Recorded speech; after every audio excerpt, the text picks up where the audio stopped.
Regardez, ils sont là. Ils sont dans les campagnes, dans les villes. Je parlais de votre parti. Ils sont sur les réseaux sociaux. Je parle du parti. Autrefois, une gigapuissance énervée au point de construire une muraille de 21 000 km de long juste parce qu'ils aimaient pas la tête de leurs voisins, la Chine d'aujourd'hui commence, malgré une phase un peu difficile, à reprendre du poil de la bête. Dans leur plan de domination totale du monde, les Chinois ont commencé à envoyer leurs forces aux quatre coins de la Terre afin de... Ping-pong, on va t'arrêter avec le super pouvoir de Chinois.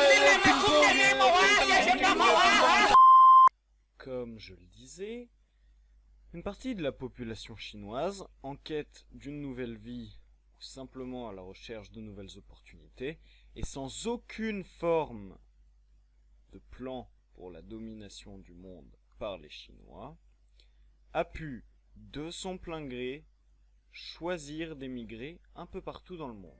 Appelés Huaqiao. Ces personnes, ainsi que leurs descendants, constituent la diaspora chinoise, un élément clé dans le soft power de la Chine. Ainsi, on va essayer de comprendre qui sont ces gens, pourquoi et comment ils s'installent ailleurs, avant de voir l'influence que cette diaspora a sur la puissance de la Chine, sous toutes ses formes.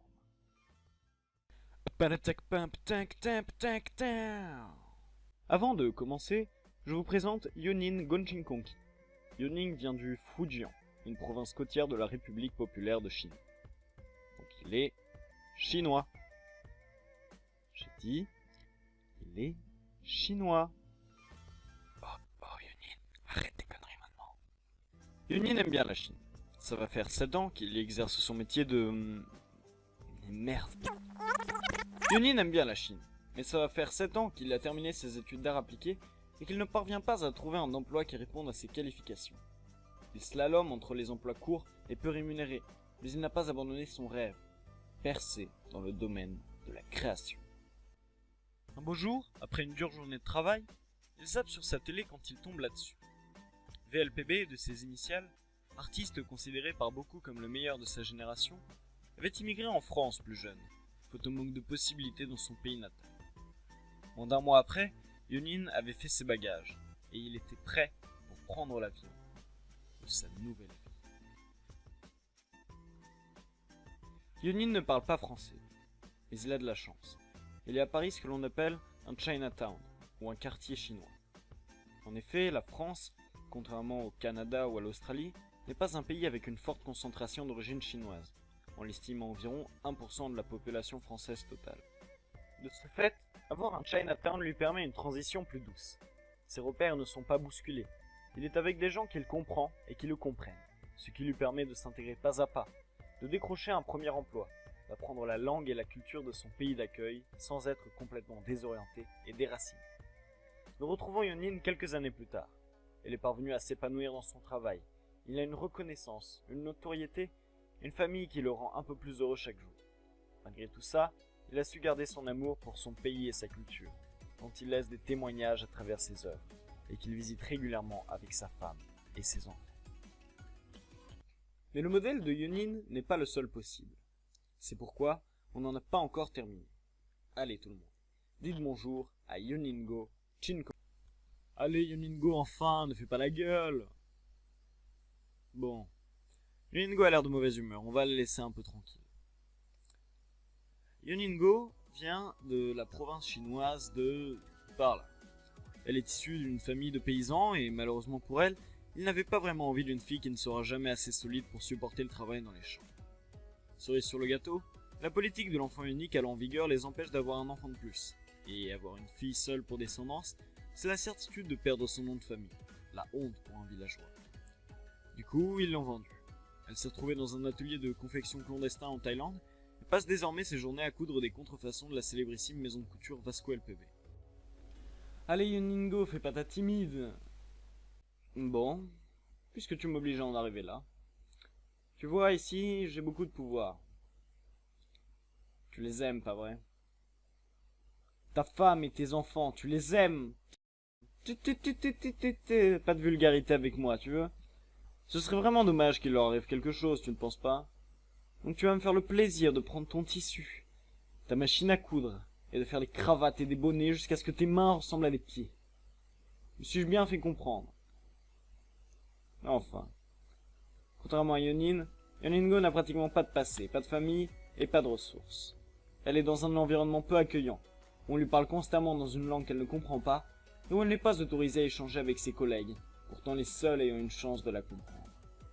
Quelques années plus tard, lorsqu'elle aura suffisamment travaillé pour rembourser ce qu'elle a coûté à ses recruteurs, elle sera libérée, ayant peu appris du pays dans lequel elle vit désormais, et devant se débrouiller seule.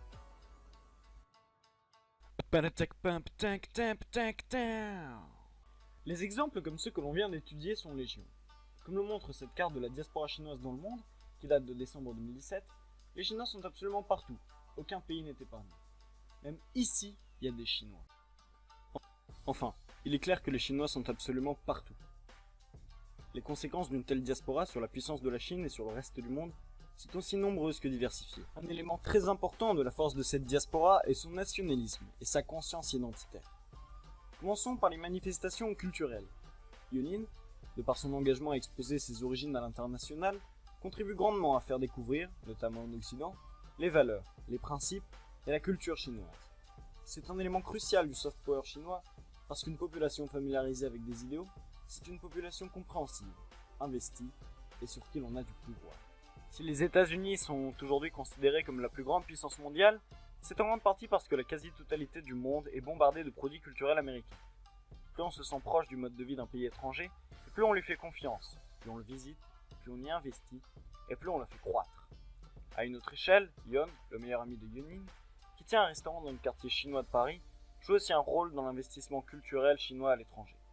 Cependant, la diaspora n'a pas que des conséquences positives sur l'image de la Chine. Yoningo, par exemple, bien contre son gré, participe à renvoyer une image de la Chine en tant que pays pauvre et peu développé, dont le peuple est exploité à la limite de l'esclavagisme. De l'autre côté de l'océan, aux États-Unis, Yonin Gonching, haut placé dans la mafia chinoise, fait lui aussi pencher la balance, de manière très ambiguë. Son image pourrait participer à faire voir la nation chinoise d'un mauvais œil, tout comme elle pourrait véhiculer des valeurs et des modes de pensée, notamment via les produits culturels qu'elle est susceptible d'engendrer. Mais tout ceci n'est pas le seul genre d'influence que peut avoir la diaspora chinoise. Parlons de retombées économiques. Chacun apporte sa pierre à l'édifice. Yo, l'oncle de Yoningo, qui vit en Allemagne depuis quelques années, travaille à temps plein et transfère une partie de ses revenus à sa famille restée au pays pour les aider à subvenir à leurs besoins. Ainsi, cet argent est directement injecté dans l'économie chinoise. Yonin, qui continue de promouvoir la Chine, amène beaucoup de touristes. Touristes qui représentaient en 2016 un apport de pas moins de 120 milliards de dollars en Chine. Enfin, Chinko, un riche investisseur chinois basé à Singapour, investit chaque année des millions en Chine et fait souvent appel à des entreprises chinoises pour fournir main-d'œuvre et ressources à ses établissements singapouriens.